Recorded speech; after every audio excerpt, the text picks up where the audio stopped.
गांव के एक कोने में एक पुरानी खंडहर नुमा हवेली थी। लोगों का कहना था कि वहां रात को अजीब अजीब आवाजें आवाजें आती हैं। गांव वाले दिन में भी उस हवेली के पास जाने से डरते थे। एक बार शहर से चार दोस्त राहुल, अजय, नेहा और स्नेहा गांव घूमने आए। उन्हें भूत प्रेत की कहानियों पर विश्वास नहीं था। गांव वालों से हवेली की कहानी सुनकर उन्होंने वहां जाने की ठानी। रात का समय था। चांद की हल्की रोशनी में हवेली और भी डरावनी लग रही थी। दोस्तों ने टॉर्च जलाकर अंदर कदम रखा। दरवाजे की चरमराहट ने उनकी रीढ़ में सिहरन दौड़ा दी। हवेली के अंदर सब कुछ जर्जर था। टूटी फूटी दीवारें, जालों से भरी छत और अजीब सी बदबू। जैसे ही वे अंदर बढ़े, अचानक एक ठंडी हवा का झोंका आया। नेहा ने पीछे मुड़कर देखा तो लगा जैसे कोई साया तेजी से गुजर गया।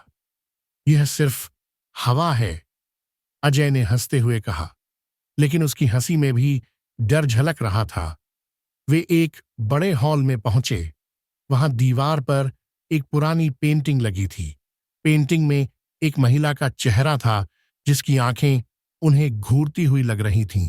तभी पेंटिंग के पास रखी एक मोमबत्ती अपने आप जल उठी। ये क्या था? स्नेहा ने घबराकर पूछा। राहुल ने कहा, शायद कोई छुपा हुआ दरवाजा है, चलो देखते हैं। उन्होंने दीवारों को टटोलना शुरू किया।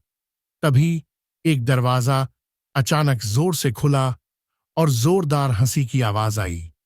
चारों के होश उड़ गए। उनके सामने एक सफेद साड़ी पहने और बाल बिखेरे हुए एक औरत खड़ी थी। तुम्हें यहां कौन लाया? औरत ने कर्कश आवाज में पूछा। डर से कांपते हुए चारों दरवाजे की ओर भागे, लेकिन दरवाजा बंद हो चुका था। औरत धीरे धीरे उनके पास आ रही थी। तभी नेहा को ध्यान आया कि गांव वालों ने कहा था, इस हवेली में जो भी गुस्सा कभी वापस नहीं आया। अचानक अजय को एक पुरानी प्रार्थना याद आई। उसने हिम्मत जुटाकर उसे जोर से बोलना शुरू किया। प्रार्थना खत्म होते ही हवेली कांपने लगी। औरत ने एक भयानक चीख मारी और गायब हो गई। दरवाजा खुल गया। चारों तेजी से बाहर निकले और गांव की ओर भागे। उस रात के बाद किसी ने भी उस हवेली में जाने की हिम्मत नहीं की। चारों दोस्तों ने भी इस घटना के बारे में कभी किसी से बात नहीं की। लेकिन जब भी चांदनी रात होती, हवेली से अब भी हंसी की आवाजें सुनाई देती थीं।